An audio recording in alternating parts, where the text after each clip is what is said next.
What if the best way to really understand the insane complexity of life wasn't just to look at it, but to build it? To strip it all the way down to its bare essentials and see what actually makes it tick? Well, that's the wild ride we're going on today. The scientific quest to build life's simplest possible form, right from scratch. And it all comes down to this one huge question. What's the absolute minimum amount of genetic code you need for something to be alive? This question gets to the very core of what life even is. How simple can you make it before it just stops working? And this is the incredible result. What you're looking at right now are living, growing, dividing cells. But here's the thing. They are totally unlike anything else on Earth. Why? Because their entire genetic code, all their DNA, was designed on a computer, printed out chemically, and then booted up like a piece of software. So how in the world did they pull this off? Well, the best way to think about it is to imagine a cell's genome as its operating system. It's the software that runs all the cellular hardware. The mission then was to find life's most basic, stripped-down OS. Okay, so you're not going to start a project like this with something complicated like E. coli, right? That thing has 4 to 5,000 genes. It'd be like trying to rewrite Windows from the ground up. Nope. Instead, the team started with an organism that was already naturally pretty simple, a bacterium called mycoplasma. Their synthetic starting point, which they called JCVI-syn3.0, had just 901 genes. The goal here was to create what's called a minimal genome. And this isn't just about making a small genome. It's about finding the smallest possible set of genes that can keep an organism alive and replicating, assuming, of course, that it's swimming in a nice nutrient-rich environment. It's the absolute essential core of life software.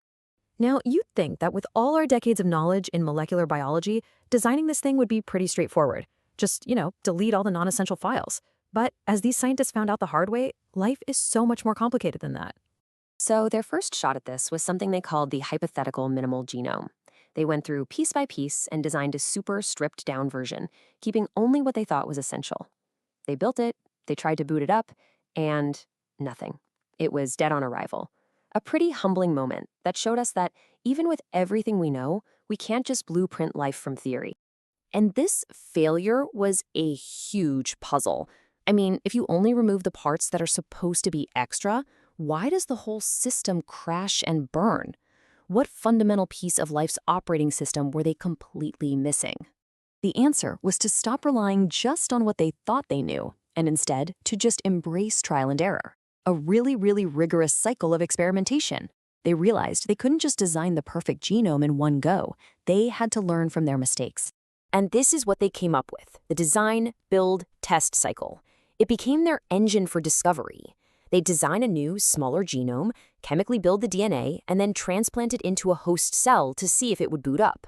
Whether it lived or died, every single cycle taught them something new, which they then used to make the next design even better.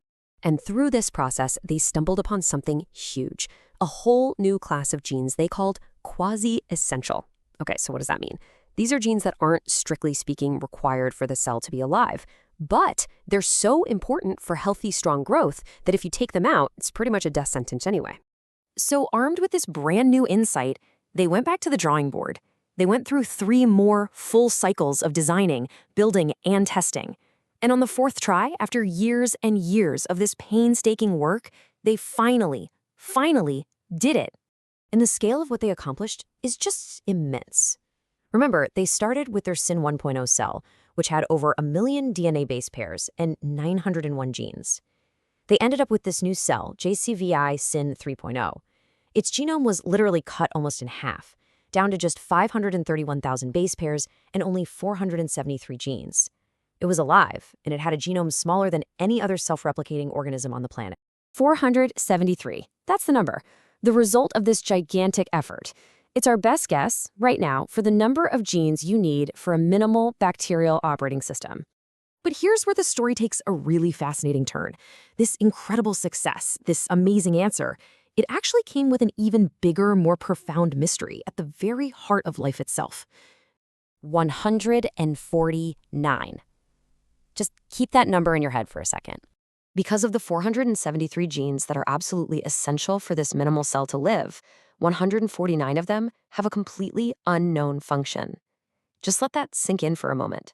Nearly a third of the absolute core instruction set for the simplest life we can create is made of genes whose purpose we have no idea about. And this chart really puts it into perspective. We can group a lot of the genes we do understand into these big categories, right? Stuff for expressing the genetic code, building the cell membrane, handling metabolism. But then you have this huge slice of the pie, 17%, those 149 genes, that just falls into this category, function unknown. We know life is impossible without them, but we have absolutely no clue why. The researchers themselves said it best. This isn't just about a few gaps in our knowledge. It actually suggests that there are fundamental biological functions out there, things that are essential for life, that science hasn't even discovered yet. And that leaves us with this final, kind of mind-blowing thought. This whole project to build the simplest form of life didn't just give us the number 473. It held up a mirror and showed us just how much we still have to learn. It's a really humbling, but also incredibly exciting peek into the vast undiscovered territory that's still waiting for us in the Book of Life.